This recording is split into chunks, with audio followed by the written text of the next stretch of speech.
Welcome back to the Rebel's Edge from Boulder, Colorado. That's why those snowboards are behind me. And Pete and I are going to break down what's going on with Goldman Sachs, the banks, and a lot more today on the Rebel's Edge. Bang.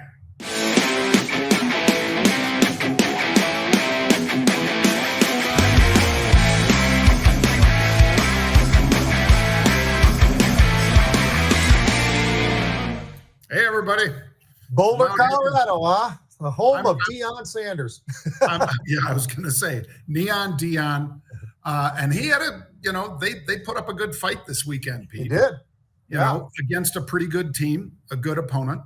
It's good to see them play tough against it. You know, K-State, as you have said many times before, Pete, they've got road graders for freaking offensive line. You know, they're 340 across the front.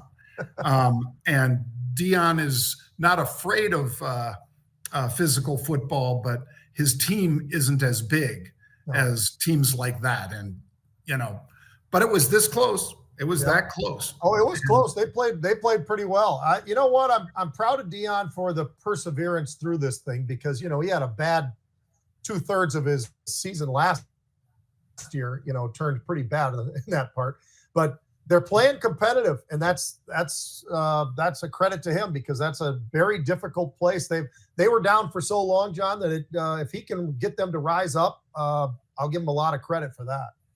Yep. Well, yesterday here, Pete, it was 85 degrees. Good Lord.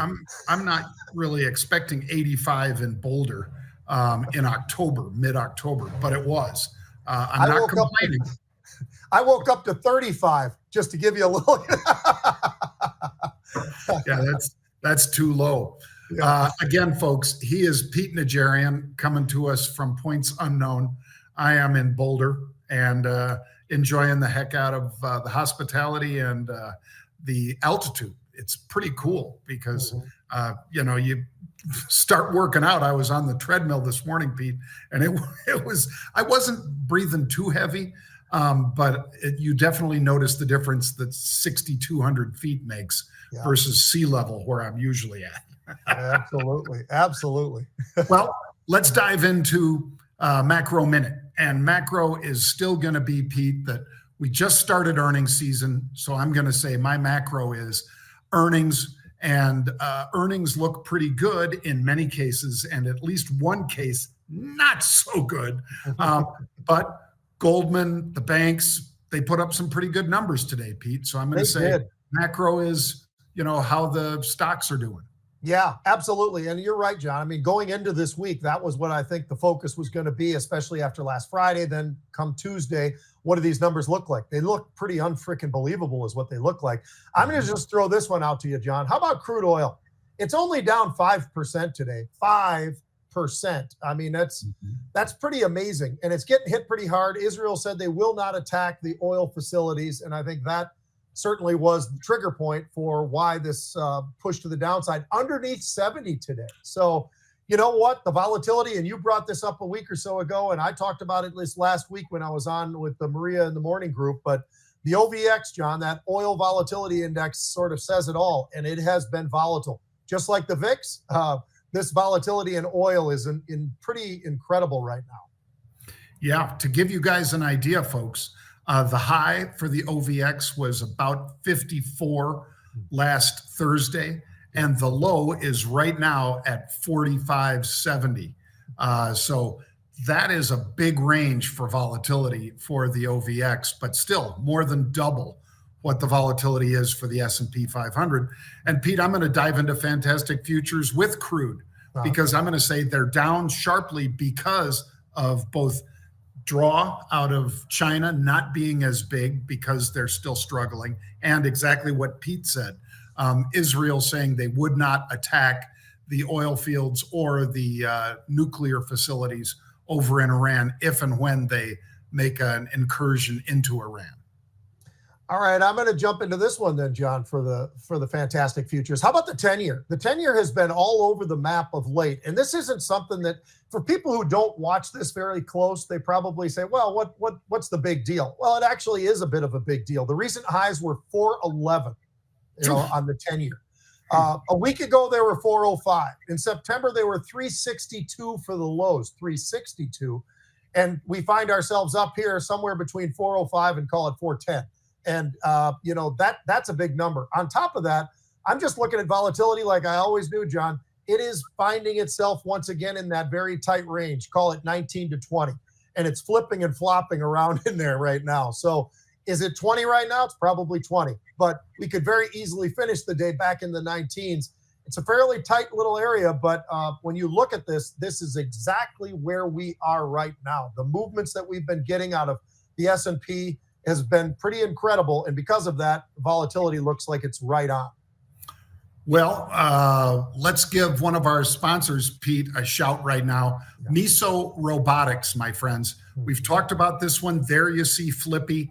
Miso is, of course, a robotics company that has just exploded. And there is a QR code on the screen. There's Mr. Hull, the CEO, fabulous guy. I've had the good privilege to interview him several times now. And there you see Flippy. When you see a robot that's doing things like, not a lot of people like slaving over a French fry machine, Pete, because of splatter and all the rest. Well, when the food comes up and it comes up hot, the burgers are flipped and they're ready to go. The fries are coming up and they're still warm, as well as the drinks coming up. That's why people love this machine. And of course, it can add up to $20,000 a month for fast food restaurants.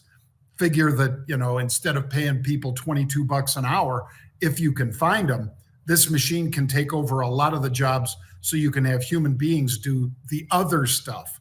And Flippy, you can invest. If you follow that QR code, folks, you can invest. We have helped them raise $133 million so far from crowdfunding. This is not a publicly traded company, but it is one that Pete and Mark Lopresti and I are paid contributors, and basically can talk about this and expose all of you to the opportunity to crowdfund this fantastic future, because fast food automation, it really is the future, folks. Check out Miso Robotics. You can just scan that QR code right there. As you've seen, look at that, 37,000 investors have joined us, because we're also investors in Miso Robotics. It's a great company, and this crowdfund only goes on until Friday, folks. So we'll get a couple more days to tell you about it, and then it's gone. Your opportunity would vanish.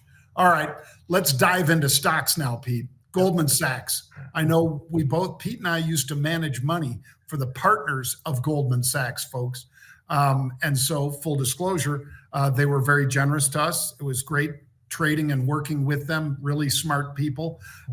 Profits surged 45% as deal making, and that's something that Pete has hit over and over and over again. It's deal making at JP Morgan, it's deal making at Morgan Stanley, it's deal making at Goldman, and that's what's happening, right, Pete?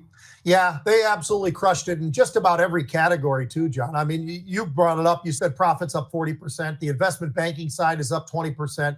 You look at these year-to-date numbers as well as year over year, they absolutely killed it. I mean, when your earnings are 840, a year ago they were 540. That's a mind-boggling number for a company that's been around. We're not talking about some crazy tech company either, John. We're talking about financial company that's well known. It's up 150 points this year alone. So to say that Goldman Sachs has been going pretty well, the only thing that would ever make me nervous about it, John, is when we look at it from we don't measure it price to earnings. A lot of the time we measure it in a different way. And when you look at the company right now, it's getting closer and closer to a 2x. And 1 to 1.5x has been the normal. So is it maybe in front of itself a little bit? Maybe. But with the growth that they've got, I'm going to say no. I think there's still plenty of room. They hit 540 this morning, pulled back almost immediately, and then started inching back up towards positive. They're right about flat right now. But those numbers today were absolutely incredible from Goldman Sachs. Yeah, and Pete's right, folks. Opened at 538, hit 540, and then traded down to 515, a $25 range so far today. So what does that tell you? It tells you a lot of people took profits, which is not a bad thing. They may regret it or they may be delighted, depending on what happens over the next several days. Speaking of which, Bank America, they reported some great earnings, Pete. Citi, likewise, reported great earnings.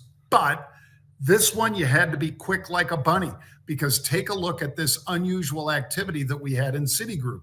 I mean, Citi moved to the upside today. It was a $63.68 stock, as you see at the top of your screens there. Well, it exploded today. It opened 66.75 today. And then, boom, right back down. Now, if you wanted to capture basically that $3 upside move for your calls, you had to be willing to take that profit pretty quick, because you were long an at-the-money call for $2 that became worth at least $4 and maybe a little bit more. Did you take your profits? Well, we always say you've got to move fast when you're talking about a 1 week or 2 week option. And if you did that, I think you're a happy camper today. Yeah, you ought to be a happy camper. You know who else is a happy camper? Is everybody at Citi, everybody at Bank of America, everybody at Goldman Sachs, everybody at JP Morgan. John, they've been crushing it and absolutely crushing it. When you look at these numbers, they beat on the top and the bottom. They beat on the revenue. I mean, you can't find too much in any of these reports to say, well, yeah, but. I don't think there is much room for a yeah, but. I think they're all positions very, very well still. It's a combination of services. It's investment banking. I mean, wherever you want to go, Bank of America, Citi, JP Morgan, Goldman Sachs, we've got others coming with Morgan Stanley and so forth. But that's why many of these names, we talked about Goldman Sachs, 52-week highs. I believe it's even an all-time high. But then you look over at Citi, you look at Bank of America, very close to those 52-week highs.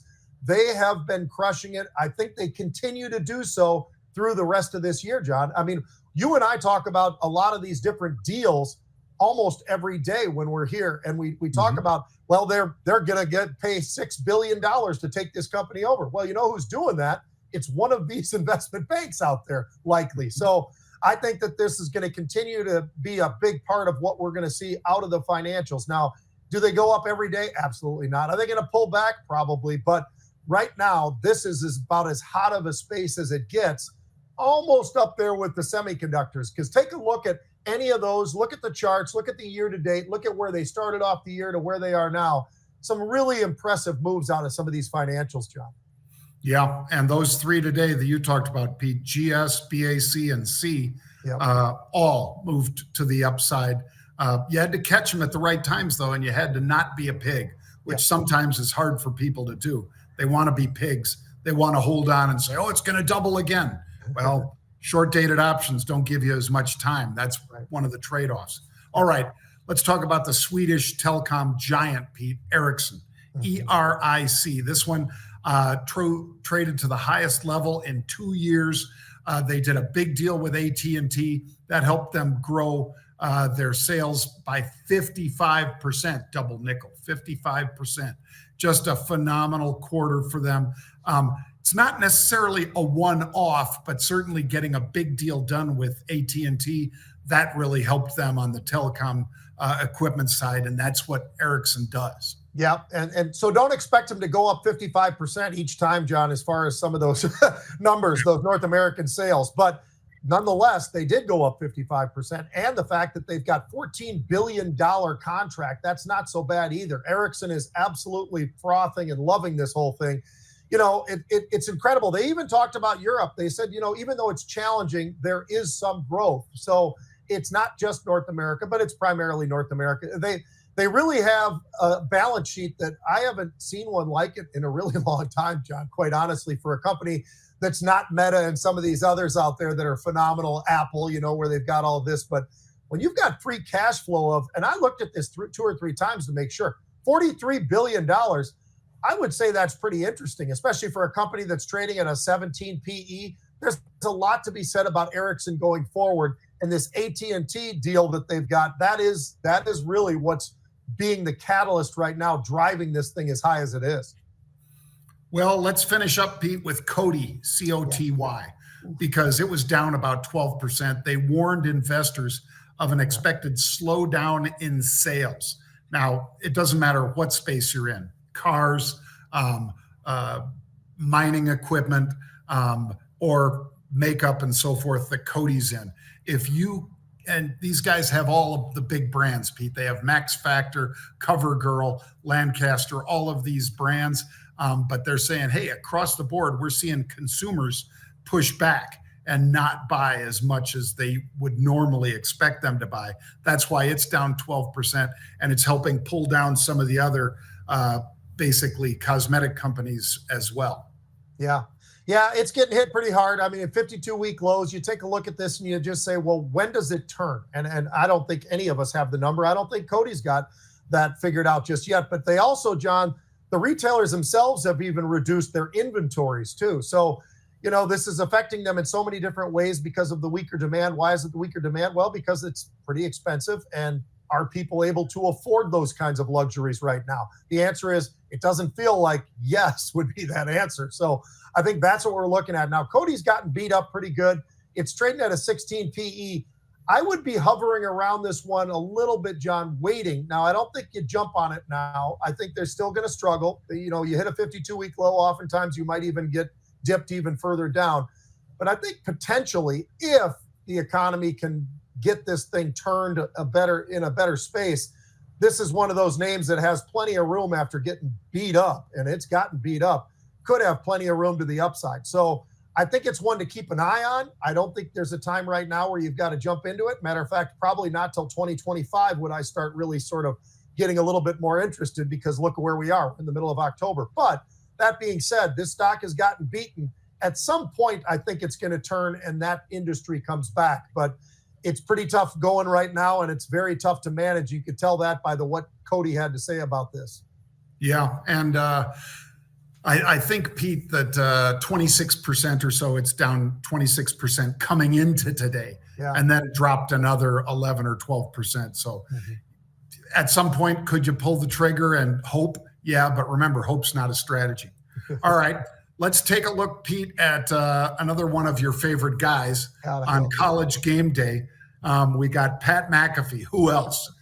Because, you know, the guy just owns that show. Although I do like he and Saban, the way they play off of each other. Yeah, Pete. Saban's been great addition.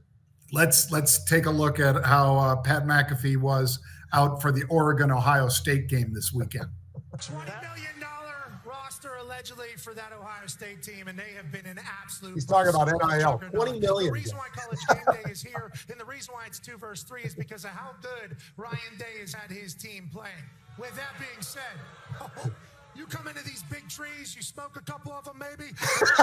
Smoke a couple of them.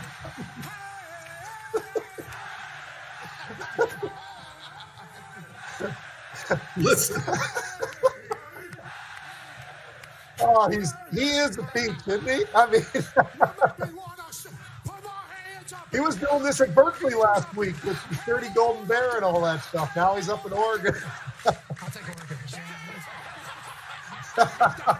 I don't think any of those other guys could do any of those songs, Pete, without a prompter running in front of them. No, that guy actually, he lives and breathes this stuff.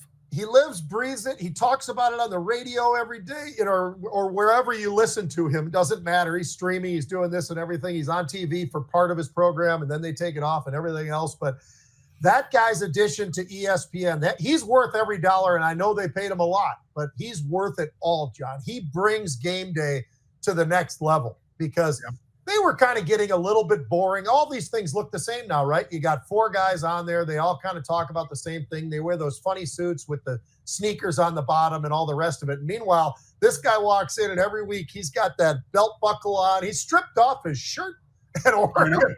Yeah, that was classic. I mean, and at this game, folks, what they've been doing, I'm sure many of you who watch know this, but they've been doing those field goals for both disaster aid. Thank God. That's great that ESPN does that, as well as money for the kid who's making the kick.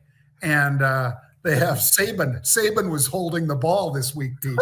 Because Kirk had to go. Yeah. So it was great. And the kid drilled it on the $100,000 one. That's so great. And the week before, the kid at Cal, it was just awesome. Everybody felt like he sandbagged him. He didn't sandbag. He got lucky and he got the daggone kick. Oh, it was great. It was great. that is fun. Pat McAfee makes this thing worth watching every single week, wherever they go. I thought the Berkeley one still is number one all time. Oregon might be right up there with Georgia for number 2 spot, and I'm waiting to see. Maybe they can get one at Nebraska one of these days, John, because they're on a little bit of a roll, and that might be a fun place to be. I mean, you talk about football heaven.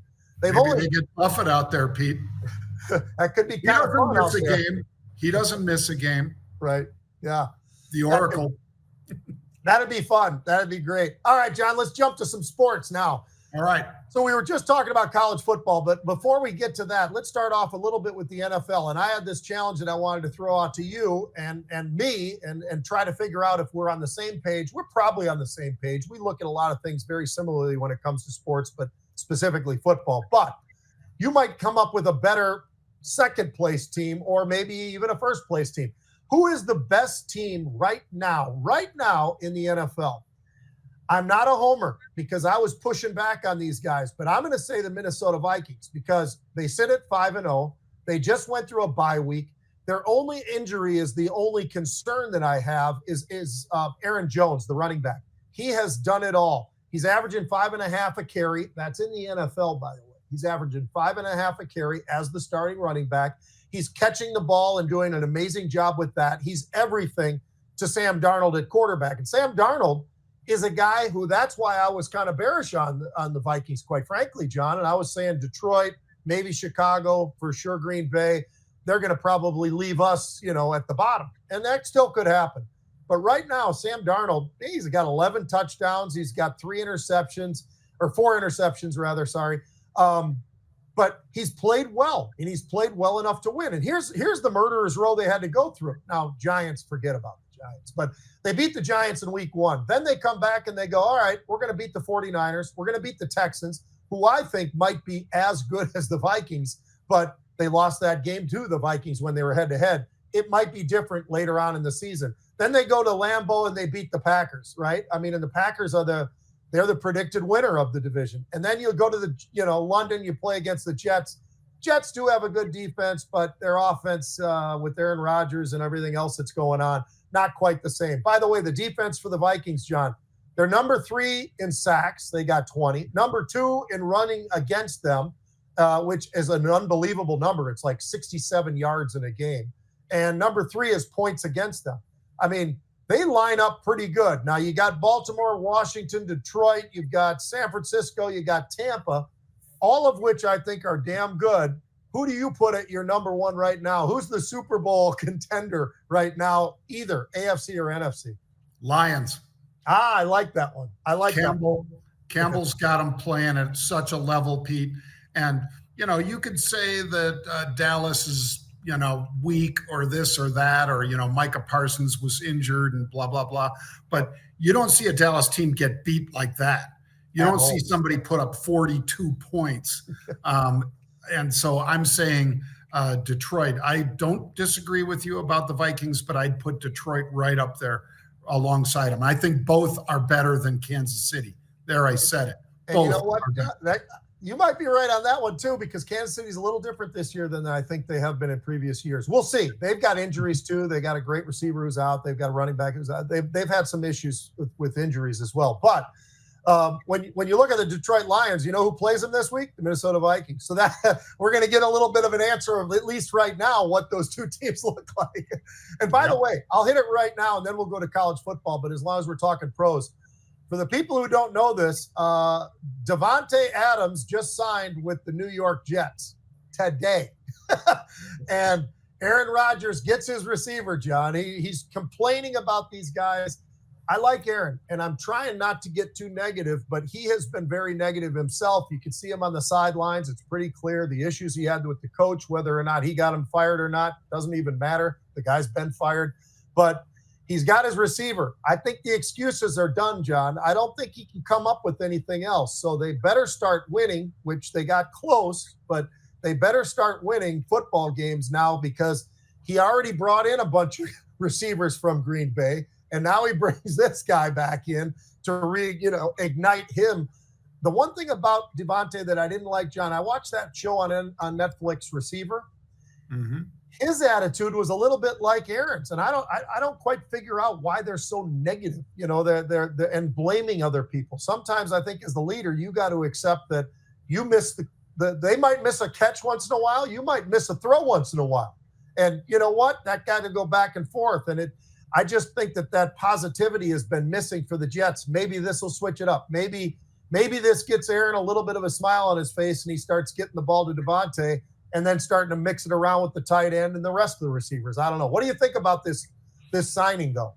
I think it's a good deal for the Jets, Pete, if Aaron puts those issues aside and just decides to go out and play football and then get to the sideline, talk to his offensive line, talk to the running back, talk to Devontae and the receivers. If he does that, then this is a great acquisition. If he wants to be a pouty little puss, then no, it's not going to be good.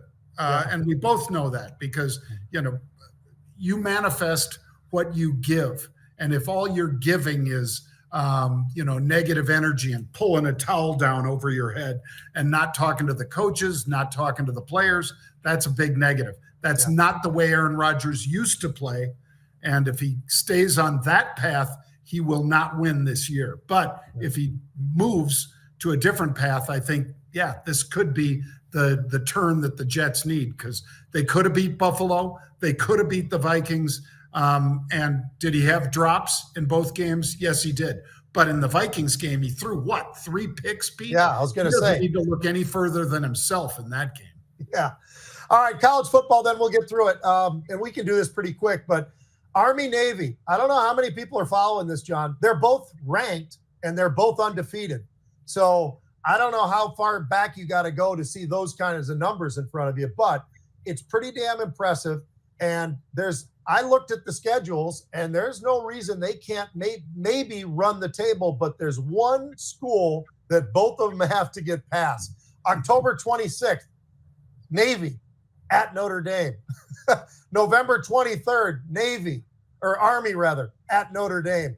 If they get past Notre Dame in those different, weekends, John, these guys got a real legitimate shot because they're playing different football than they used to always play. They're actually putting the ball in the air a little bit. They still run the ball, of course, but the reason they're ranked is they've kind of changed offensively, and it's working. And they're both playing extremely well. By the way, they play each other, so somebody's going to have a loss if they actually ride it through Notre Dame and everybody else. December 14th, Army-Navy game.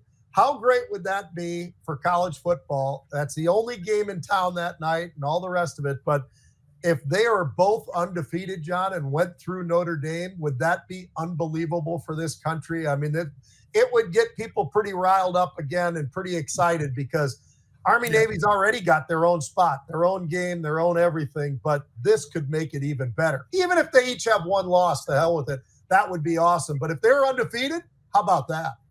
Yeah. And I think they could be, Pete, because Notre Dame has not been that impressive, and these two teams have been.